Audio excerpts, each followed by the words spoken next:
Bonjour, je suis Nicolas Dufresne et vous écoutez La fourmi dans la coquille, le podcast hélicoïdal.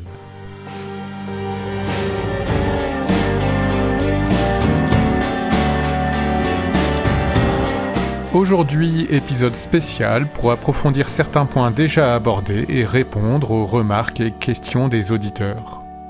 La fourmi dans la coquille, saison 1, épisode spécial. Au sommaire, impact environnemental de l'IA, les chiffres objectifs. L'humain n'a pas à rougir, il est aussi une machine.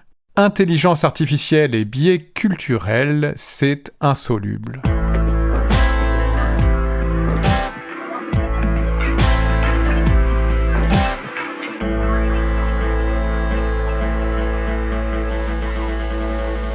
Alors que la puissance de la plupart des grandes intelligences artificielles statistiques, et en particulier dites génératives, ne fait que progresser de manière brute et brutale, c'est-à-dire par l'augmentation de la taille des données d'entraînement, aussi bien que par l'augmentation de la puissance de calcul, il est légitime de se demander si ces méthodes n'auraient pas un impact écologique significatif, notamment en consommation énergétique, mais aussi en ressources naturelles, et si cet impact est effectivement différent de celui du monde numérique précédant le boom de l'IA du début des années 2020.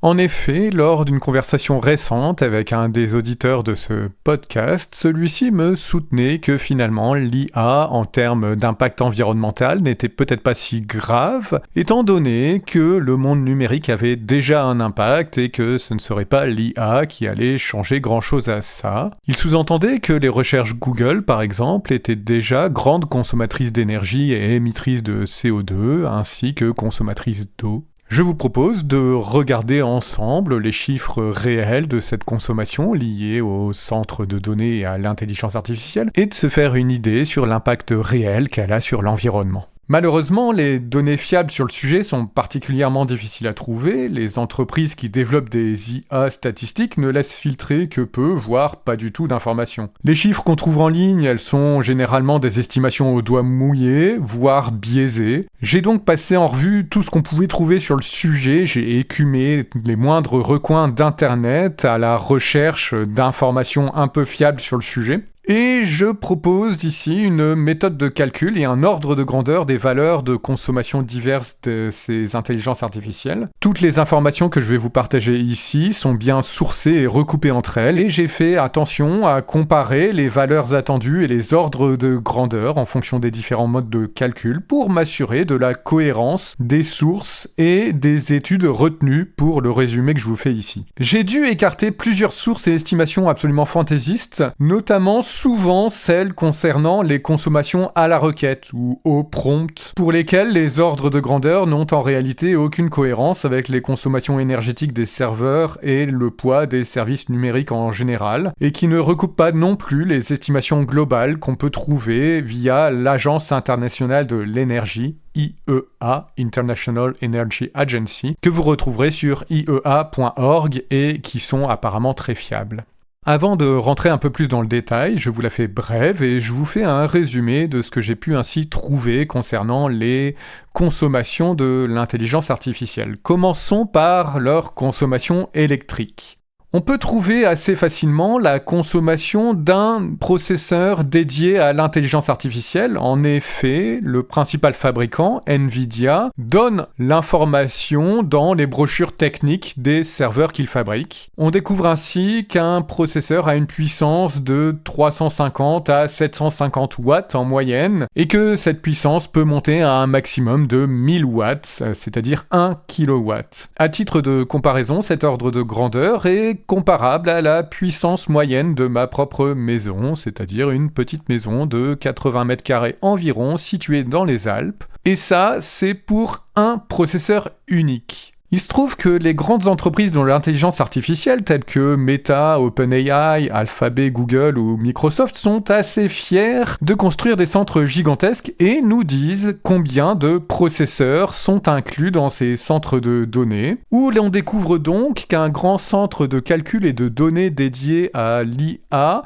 peut contenir plus d'1 million de processeurs. Le calcul est facile à faire, ça nous fait des centres de données qui consomment entre 500 MW et 2 gigawatts. Autrement dit, plus d'1 million de maisons comme la mienne, ou pour le dire autrement, la production totale d'un ou deux réacteurs nucléaires. Ces chiffres paraissent gigantesques puisque des centres de données de cette taille, il y en a plusieurs dans le monde, voire même de très nombreux, et ça nous amène aux chiffres de consommation globale des centres de données. Ces valeurs-là, on les trouve grâce à l'Agence internationale de l'énergie, qui nous dit que en 2022, la consommation totale des centres de données sur la planète a été de 460 TWh, c'est-à-dire juste avant le boom de l'IA. Et cette même agence prévoit en 2026 une consommation, tenez-vous bien, de 1000 TWh, c'est-à-dire l'équivalent de 2,5 fois la consommation de toute la France, ou aussi la consommation du Japon, qui sont tous deux classés dans le top 10 des pays les plus énergivores, bien qu'ils soient de tout petits pays. Cette augmentation de la consommation des centres de données est bel et bien tirée par l'usage de l'intelligence artificielle, et il faudrait ajouter à cette consommation celle liée à la fabrication des processeurs qui s'élève aussi au minimum à plusieurs dizaines de térawattheures supplémentaires, voire des centaines chaque année. On est donc sur des valeurs qui sont pas du tout anecdotiques, j'y reviens un petit peu après, mais avant ça, penchons-nous aussi sur un autre type de consommation liée à l'intelligence artificielle, c'est-à-dire les consommations d'eau. Là aussi, les chiffres sont très difficiles à obtenir, surtout qu'ils dépendent des systèmes de refroidissement utilisés notamment. Mais en creusant le sujet, on peut découvrir que la consommation annuelle mondiale pour le refroidissement et uniquement le refroidissement des serveurs d'intelligence artificielle est prévue en 2027 entre 4,2 et 6,6 gigamètres cubes.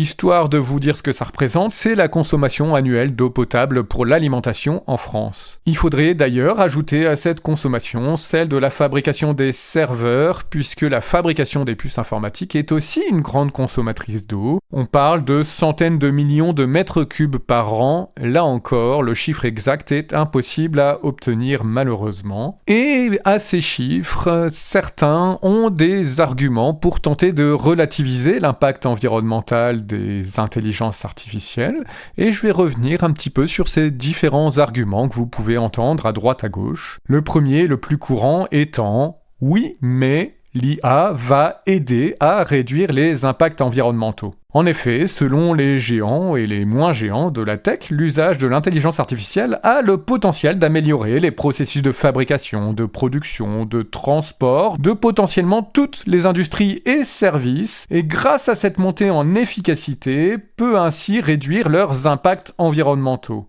C'est un argument quand même très très fortement teinté de techno-solutionnisme, mais on va se pencher un instant là-dessus. Tout d'abord, c'est un argument assez facile à poser là comme ça, mais sans étude d'impact valable, ça reste un vœu pieux. On ne peut que constater que aujourd'hui, au moment où j'enregistre ce podcast, en début 2025, l'intelligence artificielle ne fait que exploser les consommations énergétiques du numérique et en aucun cas elle ne permet encore la moindre économie. Il y a un chiffre qui revient souvent, qui est celui que l'IA pourrait permettre une réduction des émissions globales de CO2 de 5 à 10% si elle était appliquée à toutes les émissions. Traduit en tonnes de CO2, ça ferait une réduction de 2,6 à 5,3 gigatonnes de CO2 équivalent par an. Alors je me suis renseigné pour trouver d'où venaient ces chiffres. Ils sont en fait tirés d'un article publié par le Boston Consulting Group, qui est un cabinet de conseil dont le marché est constitué principalement de clients qui justement développent et utilisent des intelligences artificielles. Ce Boston Consulting Group promeut d'ailleurs le fait de, je cite, « déployer l'IA générative dans les outils de tous les jours ». En bref, on peut légitimement douter de l'objectivité de ce cabinet, qui a compilé ces chiffres à partir des usages non représentatifs de ses propres clients.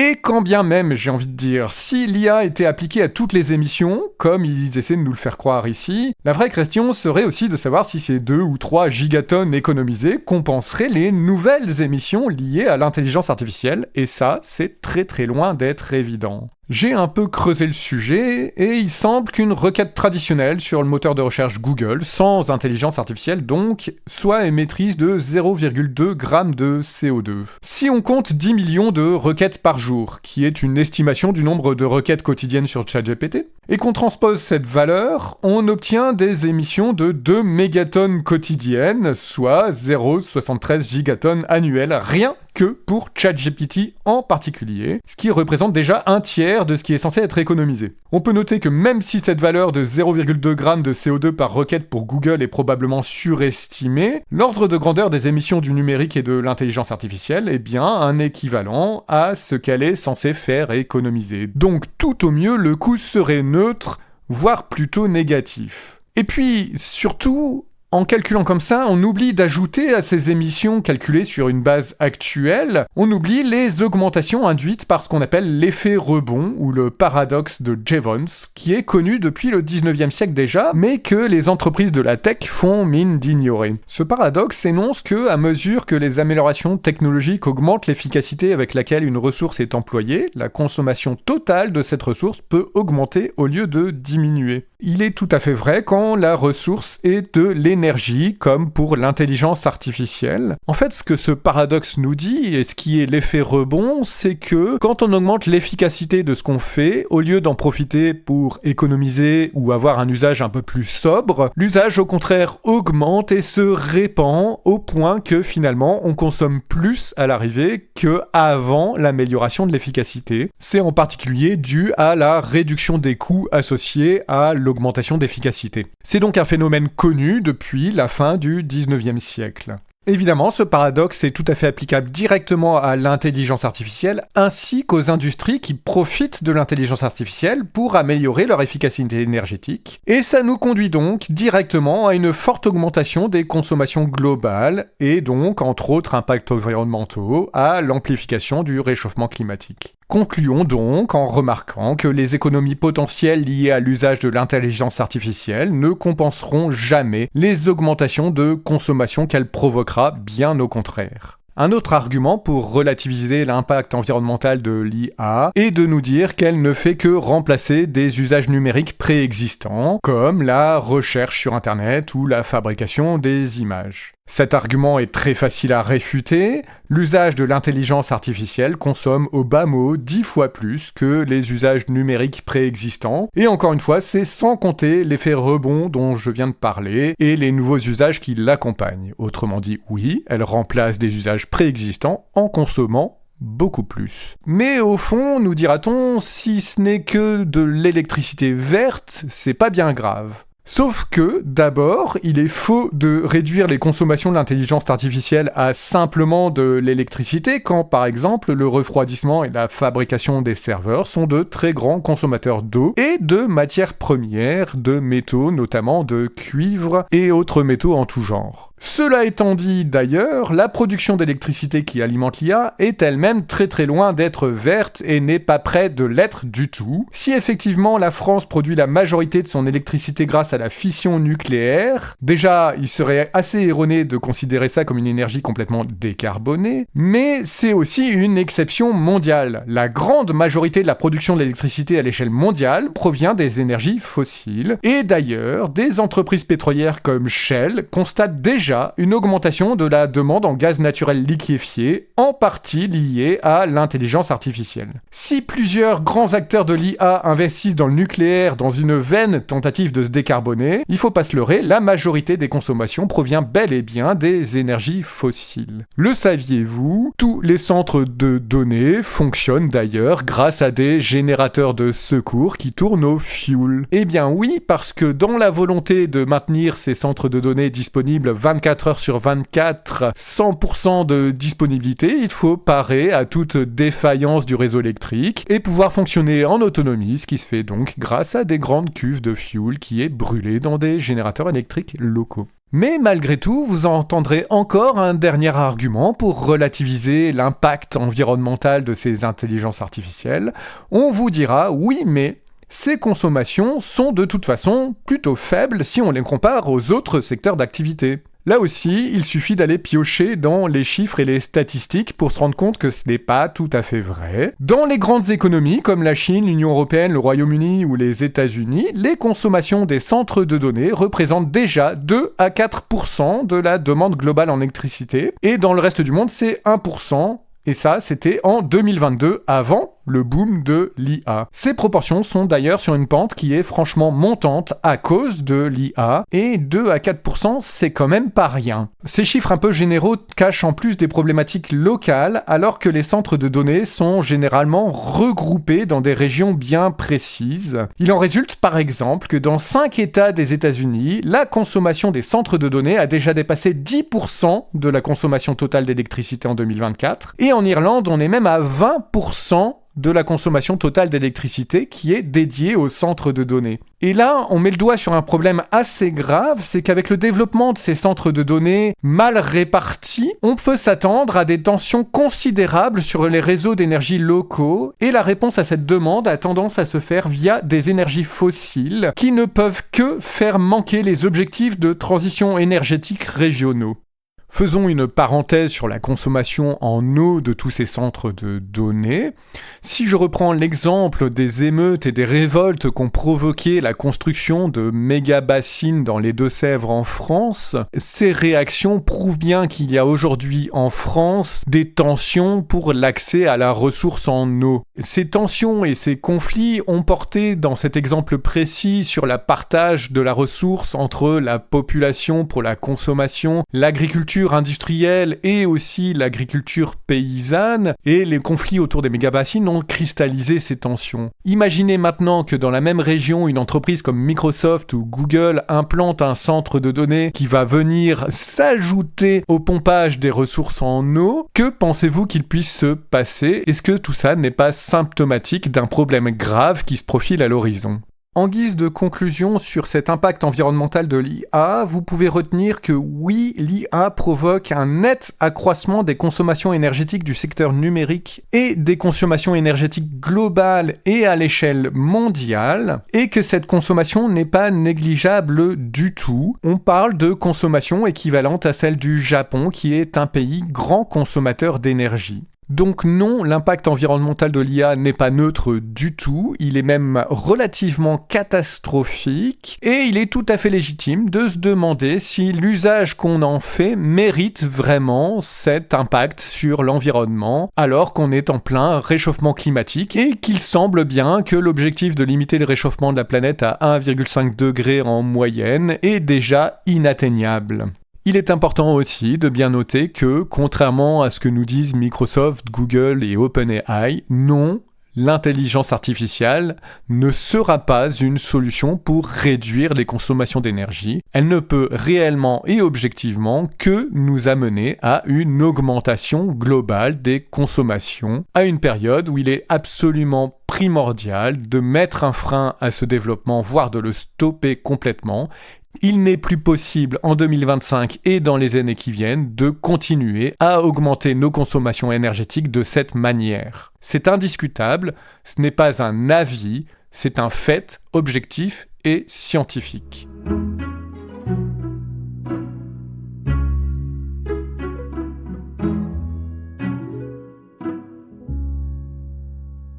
Dans le 5e épisode du podcast intitulé « Le geste créateur », je mentionnais le fait que les artistes usant d'outils numériques, dont je fais partie d'ailleurs, accordent assez fréquemment une attention particulière à donner à leurs œuvres un aspect traditionnel et analogique. Ces artistes essaient de réintroduire les imperfections et les accidents des techniques traditionnelles et de rendre la chaleur que l'aspect digital et numérique fait perdre.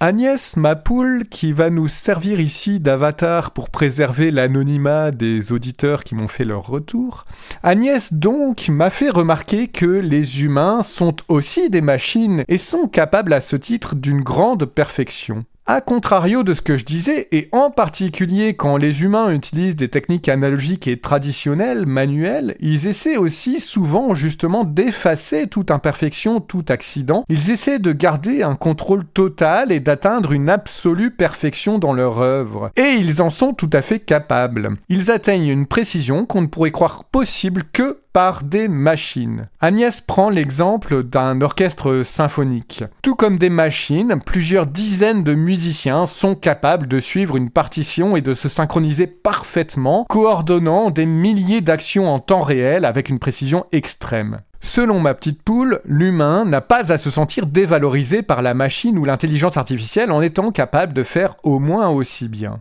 Elle a tout à fait raison, et j'ajouterais même que l'humain dépasse la machine. Il est capable non seulement d'avoir sa précision, mais il y ajoute aussi ce que justement aucune machine ni intelligence artificielle n'est capable de comprendre, c'est-à-dire l'interprétation. La raison pour laquelle les mélomanes se déplacent pour assister à des concerts symphoniques plutôt que de seulement écouter la musique sur leur système haute fidélité, c'est qu'il n'y a pas deux concerts identiques, alors que la partition ne change pas. L'ambiance, l'émotion, l'humeur du moment, autant que celle des musiciens et celle du chef d'orchestre et que celle du public, toutes ces émotions font que le ressenti sera toujours différent. Il peut suffire d'un chef d'orchestre fatigué ou exalté, au contraire, pour assister à deux représentations absolument différentes. Et revenons donc à nos artistes numériques qui cherchent à restaurer les imperfections de l'analogique, alors que d'autres artistes traditionnels, eux, cherchent la perfection que le numérique pourrait leur apporter. N'y a-t-il pas là un paradoxe ? Il y a en tout cas un point commun dans les deux cas, c'est la volonté de pousser le détail, la recherche d'une perfection de l'œuvre en dépassant les limitations de l'outil qu'on utilise quel qu'il soit. Je pense qu'il y a aussi un goût commun pour l'effort et le labeur artistique. C'est d'ailleurs, à mon avis, cet effort, ce souci du détail qui fait l'impression de l'œuvre sur les spectateurs. C'est ce que j'appelle la générosité de l'œuvre et de l'auteur. C'est une notion importante que j'essaie de transmettre à mes étudiants et qui est très très liée au simple temps passé à mûrir et améliorer l'œuvre, quelle qu'elle soit. C'est précisément pour moi de ce processus que l'IA peut nous priver, en tout cas quand elle est utilisée dans le simple but de gagner du temps.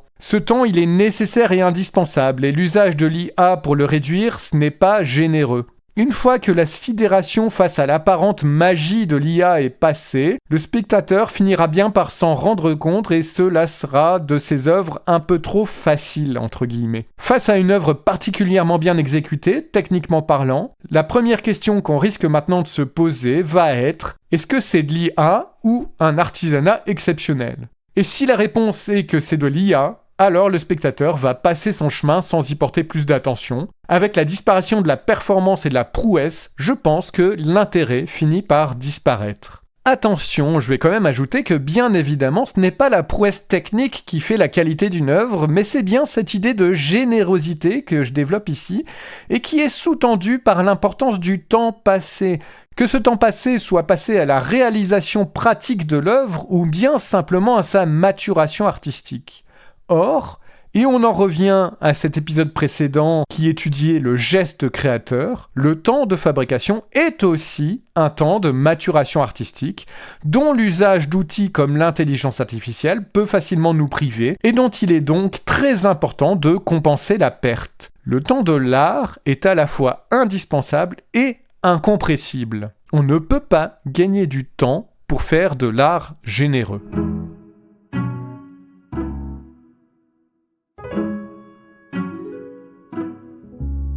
Troisième partie de cet épisode spécial, je tenais à revenir sur les biais culturels de l'IA, notamment parce qu'un auditeur m'a envoyé une vidéo de la chaîne YouTube qui s'appelle Linguisticae de Romain Filstroff, un linguiste qui fait de la vulgarisation sur YouTube, donc, et qui a mené une expérience avec l'IA. Je vais revenir là-dessus un tout petit peu plus tard. Comme je l'ai mentionné dans le 3e épisode de ce podcast Rationalisme, empirisme et boîte noire, les intelligences artificielles statistiques étant entraînées avec des données sélectionnées et classées, leurs résultats sont nécessairement le fruit de choix subjectifs et arbitraires, et ça c'est valable que ces choix soient déjà présents dans les données d'apprentissage ou bien qu'ils soient introduits au moment de leur classement. Les IA statistiques, et en particulier les IA génératives, sont particulièrement sujettes à toutes sortes de biais, y compris un des plus sournois de tous, donc le biais culturel, et elles font preuve d'ethnocentrisme. Les humains, en tant qu'êtres sociaux, sont fortement influencés par leur environnement culturel dans leur compréhension du monde. Chaque culture développe son propre ensemble de normes, de valeurs, de croyances, qui façonnent la vision du monde des membres de cette culture. Et comme de nombreux autres biais cognitifs, le biais culturel dont on parle ici donc est un mécanisme de défense naturelle qui aide les individus à appréhender le monde complexe en simplifiant et en catégorisant les informations pour permettre une décision plus rapide. Mais c'est un biais et il a ce défaut qu'il peut limiter la compréhension et en particulier l'appréciation de la diversité et ainsi conduire à des jugements erronés et des préjugés. Les biais culturels représentent aussi un obstacle notable à l'entente interculturelle entre les peuples. On ne peut bien évidemment pas appliquer telle quelle la définition des biais cognitifs qui sont par définition humains aux intelligences artificielles qui, elles, sont dépourvues de toute cognition ou, dans le meilleur des cas, dotées d'une cognition très très limitée. En tout cas, c'est tout à fait légitime quand même de parler de biais et en particulier de biais culturels dans le cas des IA génératives. En n'étant capables que de reproduire ce que contiennent leurs données d'apprentissage, auxquelles elles attribuent un poids statistique, elles ne génèrent naturellement des données que en phase avec les équilibres statistiques de ces données d'apprentissage. Et par l'alignement qu'on opère sur ces IA, c'est-à-dire les corrections qu'on apporte au classement des données d'apprentissage ou bien aux ajustements de leurs réponses lors de la phase d'inférence, la phase d'usage, il peut être possible de réajuster ces probabilités, mais toute modification apportée ne fera que modifier les biais de manière arbitraire selon de nouveaux choix subjectifs et aussi d'ailleurs soumis à divers biais cognitifs. Autrement dit, même si on pratique l'alignement des IA, on ne résout pas les biais introduits par les données d'apprentissage, on ne fait qu'en choisir d'autres. Il faut ajouter que l'analyse et la maîtrise des biais de ces intelligences artificielles génératives est tout à fait primordiale parce que ces IA participent elles-mêmes aux biais cognitifs et culturels de leurs utilisateurs. En tant que source de connaissances et de données pour les utilisateurs, elles font partie de leur propre culture et elles les influencent naturellement. L'individu n'est pas isolé dans ses décisions. Ces biais cognitifs sont en partie liés à la pression sociale et culturelle sur les individus, et ce travers peut d'ailleurs donner lieu à des techniques de persuasion ou de propagande très efficaces. Et tous les aspects culturels sont impactés par ce biais culturel, allant par exemple des notions de politesse à des idées politiques et économiques sur- ou sous-représentées, ou encore par exemple la reproduction des stéréotypes de genre, d'ethnie ou d'origine géographique. Ces biais ne sont pas le fait des IA elles-mêmes, mais les IA en sont la caisse de résonance. On va prendre un exemple pour être un peu plus complet avec les grandes intelligences artificielles génératives qui génèrent du texte ou des images et des vidéos. Elles sont généralement entraînées avec les données issues d'Internet qui sont notoirement biaisées. L'immense majorité d'Internet présente des contenus de culture anglo-saxonne ou proche de cette culture, et on retrouve ce déséquilibre dans ce que les IA génèrent. Et même au-delà des données d'apprentissage, si on regarde l'histoire de l'intelligence artificielle et de l'informatique, comme nous l'avons fait dans le premier épisode de ce podcast d'ailleurs, ça nous montre bien que dès la conception, la plupart des systèmes informatiques sont développés dans un cadre culturel anglo-saxon et en particulier états-unien. Tous les langages de programmation, par exemple, sont dérivés de l'anglais, et la logique utilisée est elle-même quasi exclusivement le fruit de la philosophie européenne ou états-unienne. Pourquoi n'y a-t-il pas le moindre langage de programmation basé sur une autre langue que l'anglais ? Dans une étude en mars 2024, des chercheurs ont montré la présence d'un racisme larvé dans les grands modèles de langage utilisés par les robots conversationnels comme ChatGPT. En partant de recherches précédentes qui montrent que les États-Uniens entretiennent des stéréotypes raciaux basés sur l'usage d'une variante afro-américaine de l'anglais, les chercheurs ont constaté que les modèles de langage reproduisent les mêmes préjugés et affichent les mêmes stéréotypes larvés, encore plus négatifs que les stéréotypes des humains sur les afro-américains, et ça alors même que les stéréotypes plus ouverts et non pas larvés de ces modèles de langage sont beaucoup plus positifs. J'explique un peu plus en détail. Cette étude montre que les méthodes d'alignement existantes pour atténuer les préjugés raciaux de ces modèles de langage n'atténuent pas réellement ces préjugés et au contraire provoquent un racisme larvé. En effet, ces méthodes d'alignement exacerbent en fait l'écart entre les stéréotypes larvés sous-entendus et les stéréotypes ouverts, en poussant les modèles de langage à dissimuler superficiellement le racisme qu'ils entretiennent à un niveau beaucoup plus profond.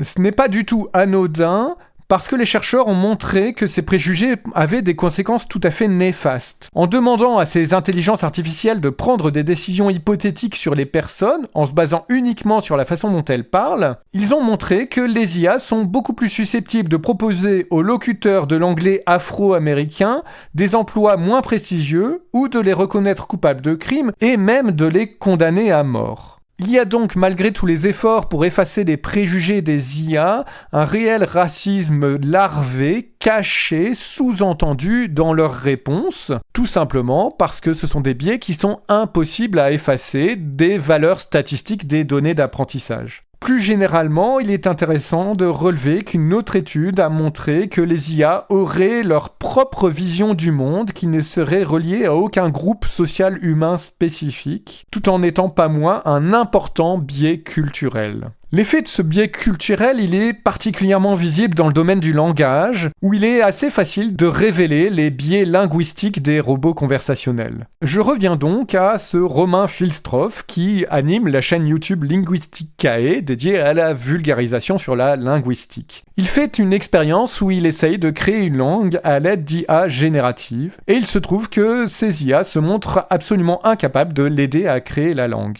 Parce que, au-delà des problèmes liés à l'absence de créativité de l'intelligence artificielle, absolument incapable de se détacher de la statistique et donc incapable de la moindre innovation, et aussi au-delà de son incapacité à appliquer les règles qu'on lui donne, qui sont primordiales pour établir le fonctionnement d'une langue, Romain Filstroff s'est rendu compte que les biais culturels et linguistiques de l'IA limitent fortement ses capacités. L'IA est par exemple quasiment incapable de créer une langue en utilisant des diacritiques, c'est-à-dire des accents ou la CDI, par exemple, pour le CCDI en français, ou des caractères hors de l'alphabet latin. En fait, le poids statistique des caractères latins et sans accent est bien trop élevé relativement à la fréquence des caractères accentués ou des alphabets autres dans les données d'apprentissage de l'IA. Ça, c'est une caractéristique de l'anglais qui est largement prédominante dans ces données d'apprentissage. Romain Filstroff note aussi que l'IA est très dépendante de la langue dans laquelle on s'exprime à elle et se centre naturellement sur la langue de l'utilisateur, tout en conservant toujours un certain anglocentrisme. On note aussi que les tentatives d'alignement de l'IA, c'est-à-dire le fait pour les développeurs de l'IA d'en contrôler les futures réponses, introduisent elles-mêmes d'autres biais, par exemple ce qu'on peut appeler un biais de positivité, où l'IA génère beaucoup plus facilement des mots liés à des notions associées à des émotions positives, comme la paix ou la tranquillité, au détriment des émotions négatives. Ce biais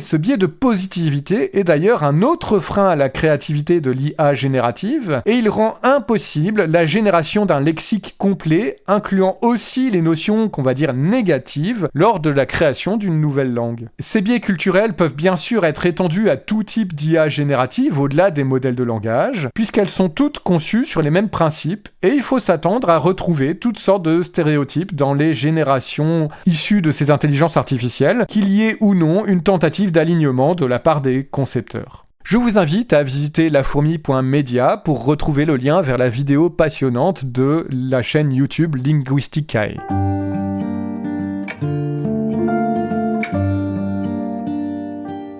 Vous pouvez retrouver les sources, les études et les chiffres ayant servi à l'écriture de ce podcast sur lafourmi.media. Je pense en particulier à tout ce qui concerne l'impact environnemental de l'intelligence artificielle, où j'ai détaillé la méthode de calcul qui m'a amené aux valeurs que j'ai exposées dans l'épisode d'aujourd'hui. L'épisode d'aujourd'hui a été enregistré en réponse à vos remarques, à vos questions d'auditeurs, et je vous en suis particulièrement reconnaissant. N'hésitez pas à continuer à m'envoyer vos réflexions via le formulaire de contact sur lafourmi.media ou bien directement par email à contact@lafourmi.media. Nous approchons doucement de la fin de la saison 1 de La Fourmi dans la coquille et vous commencez probablement à comprendre pourquoi je qualifie l'intelligence artificielle de trou noir philosophique. Nous en parlerons dans le prochain épisode dans lequel je vous proposerai un certain nombre aussi de solutions et de mesures qu'on pourrait appliquer chacun ou collectivement face à ce grave problème.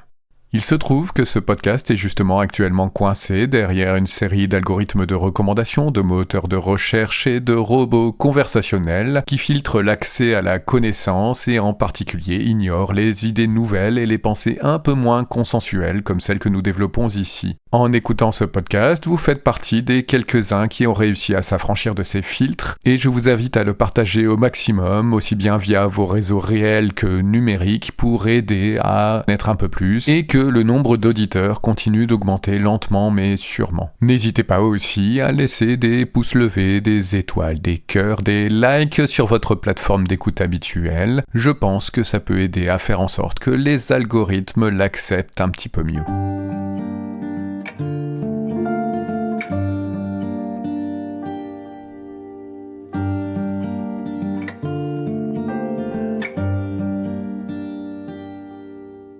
C'était La fourmi dans la coquille, le podcast qui cherche la sortie par Nicolas Dufresne. Merci à tous ceux qui m'ont aidé à réaliser ce podcast et en particulier Anna Halsey. Tout au long de ce podcast, vous avez pu entendre des musiques de Aluminum Forest, Mountain Sounds et Christian Taus sous licence Creative Commons. Ce podcast est entièrement réalisé avec des logiciels libres et open source. N'hésitez pas à m'envoyer vos questions et vos réactions à contact@lafourmi.media. Vous pouvez aussi nous rejoindre sur nos réseaux sociaux et sur notre serveur Discord disponible sur lafourmi.media. Si vous avez aimé cet épisode, vous pouvez soutenir le podcast sur lafourmi.media où vous pourrez faire un don ou trouver des options pour un soutien régulier.